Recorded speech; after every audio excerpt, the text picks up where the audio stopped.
Good day, everyone. Certainly a pleasure to be here, and thanks for the kind introduction. Yep, that's me.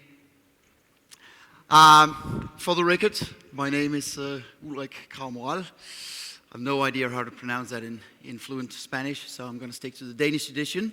I'm working as a director of the Supply Evangelism Team across Western Europe for AppNexus. Joined in 2015. Prior to that, I was exactly 5 years with Microsoft Advertising, spending the majority of the time as a lead for the 4 Nordic countries. And actually, previous to that, I was the CEO of a Danish publishing and media company specializing in niche media, including mobile. We had a good mobile magazine, so I thought I wanted to mention that today. If I look a little tired today, it's not because I went out partying to 3 o'clock in the morning. I do, in fact, have 4 small kids back at home, so quite honestly, it feels almost like a holiday being here in Barcelona, but don't tell my wife. Enough about me, and on to the subject matter of today, which is actually Microsoft. It's a case study done by Microsoft, and it's about rethinking the entire mobile ecosystem. What does that mean? We'll get to that. Before diving into this, I'd like you to dwell just a little bit on some of the usual challenges in the mobile ecosystem. So as you can see, it's complex: identity, scale, different SDKs, etc., etc. The different providers of operating systems all like to build their own ecosystem. Some are really strong in identity, some are strong in scale, some are strong in large variety of different apps. And finally, the users. We experience fluctuating behavior on very many different devices. How do we take advantage of that? How do we handle that? Speaking of the different uses of devices, if you're ever in doubt, I just look at my children and I'm amazed to see the number of different devices through which they can actually see Netflix. It's quite amazing. So Microsoft asked a very, very good question. It may seem a bit obvious. What's display? What's mobile? But please stay with me. So, defining display as everything you see in your web browser, the good old-fashioned experience, as opposed to what you experience in an app, on your phone, on your PC, on your tablet, wherever. So, sure you can follow the difference. The web browser experience versus the app experience. And by doing that, you can start to expand the entire ecosystem across many different devices. But before being able to do so, Microsoft needed something to handle all of that. A common operating system, a common store,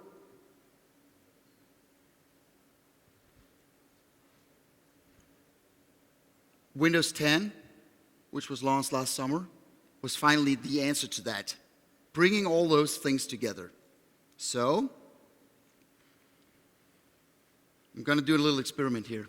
So, please bear with me. And be brutally honest, there are no tricks. This is what the mobile ecosystem used to look like, right? That's a nice little phone there, similar to this one. So I'm going to ask you to raise your hands if you have a Windows phone in your pocket right now. All right? Oh, thanks, Microsoft people, for raising your hands down there. Appreciate it. Okay. Number 1, down again. Number 2, let's see. How many of you would be using a Windows 10 device? Let's see your hand. Okay, yep, a little more. How many of you would use or have access to at least one PC operated by a Microsoft operating system? Okay, that changed the picture. Why is that question relevant? That question is relevant because if you're on a Windows 7 or a Windows 8 device today, and you're a consumer, you're being asked to upgrade it to Windows 10 for obvious reasons, security, fastness, all that stuff. If you're using a Windows 7 or 8 device in a business setup, your employer is going to ask you to upgrade it at some stage as well. Last poll here, let's see how many of you have used Skype, say, within the last 2 months. Wow. Okay, so I'm sure you get the drift. By actually combining those 4 groups that we just seen number of hands of, Microsoft was able to expand that ecosystem through the use of apps. So, that's what we have here. And one of the beauties of expanding that ecosystem is that unifying platform, giving all of the users a great experience, but also in the commercial context, to be able to serve unifying ads, on that platform, which is what we call ads and apps. Maybe I should, you heard me just before, maybe I should come with a little disclaimer here.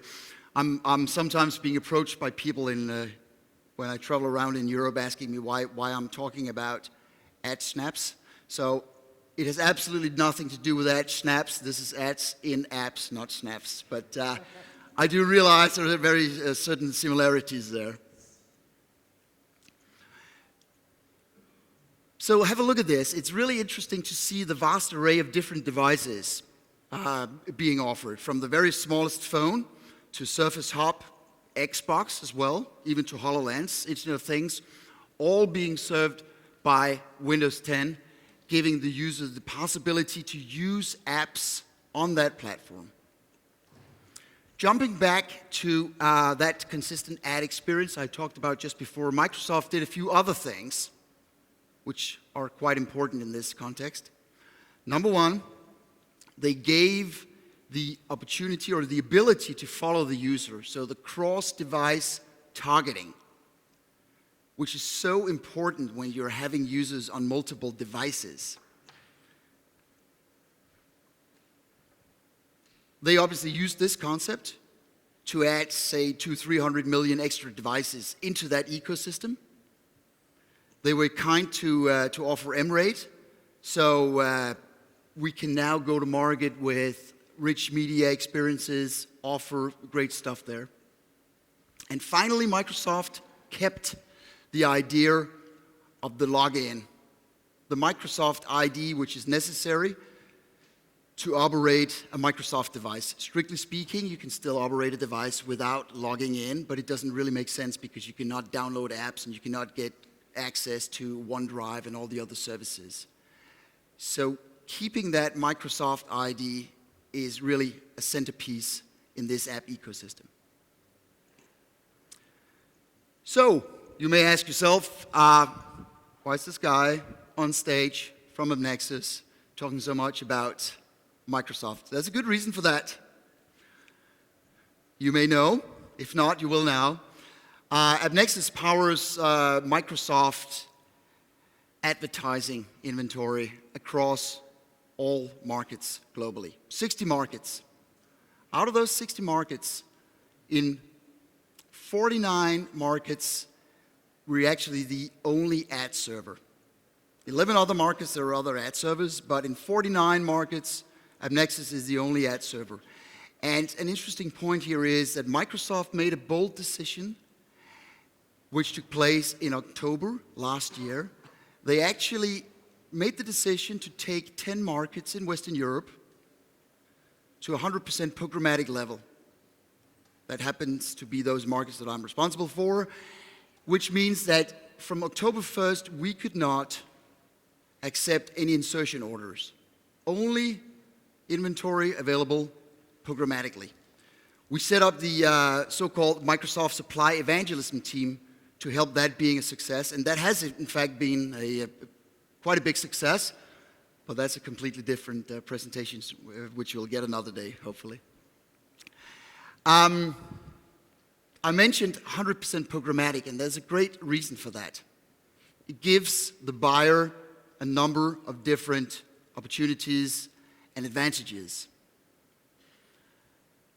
Here we're talking about mobility, we're talking about mobile inventory. All of what we're doing in this context is 100% programmatic. So it gives you all the classic advantages of programmatic. You can choose whatever DSP you want to buy. The inventory is everything. I mean, there's not an insertion order which will take all the top banners or all the best inventory. It's all there. With real-time bidding and programmatic buying, you've got the ability to evaluate every single impression. If you want, you can bring your own data. You can buy third-party data, or you can even buy Microsoft first-party data on gender, on age, on behavioral targets. So bringing all of that together very nicely. And if you're running a campaign with a brand advertiser, or if you're in desperate need of a very high share of voice, we can create a priority tier deal for you. So really, a lot of different opportunities and advantages in the programmatic space. Let's dwell a bit here on exactly what is this. Let's have a look into what is Microsoft offering currently. So you'll see three types of inventory, app inventory.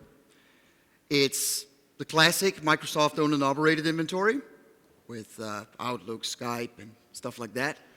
You've got the premium third-party apps, and you've got a large array of different performance-oriented apps.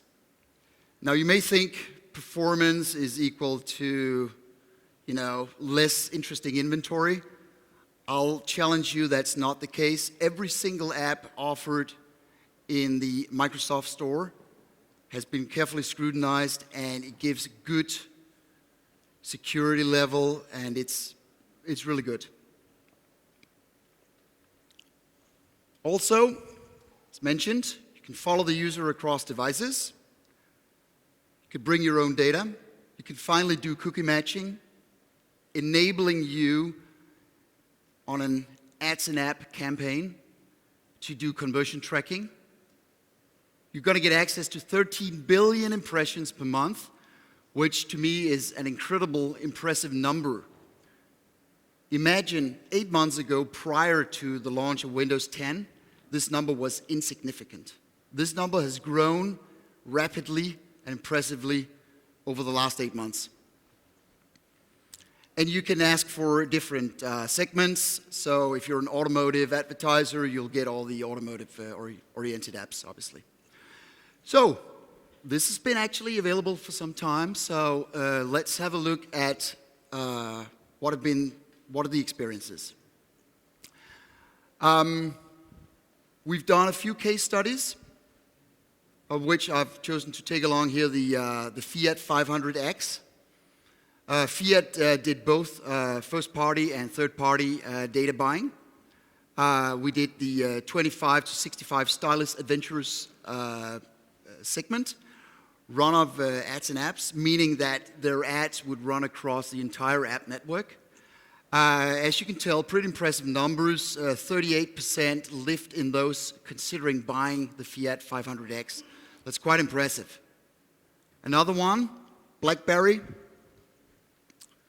I'm actually curious, so pardon me for asking, is anyone in the audience having a BlackBerry? You're the winner.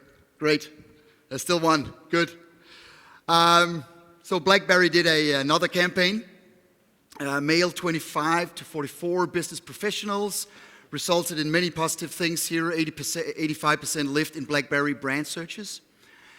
So obviously those are two of the the good case studies, but they are case studies. So what we also did was to run an analysis on what's the general performance on ads and apps. And we found that when we compare ads and apps campaigns with display ads, we see, and this is in general, over the last 6 months, we see 4x better click-through rate at a much, much lower cost per click. When we compare the performance of ads and apps campaigns with phone-oriented campaigns, we also see a better performance at 25% of the cost and 3x on the click-through rate. So, tying it all together, and what I really would like you to leave with today are these 5 takeaways. When you think of mobile, it's no longer just the phone ecosystem, it's the app ecosystem on many devices, tying those devices together. In that ecosystem, you're served by consistent IAB ad units, M-rate possibilities, and it is acting not as 7 different channels, depending on what devices you wanted to target, but it's actually serving as one app ecosystem. With the real identity, you can go and you can use your own data, buy third-party data, or get Microsoft data.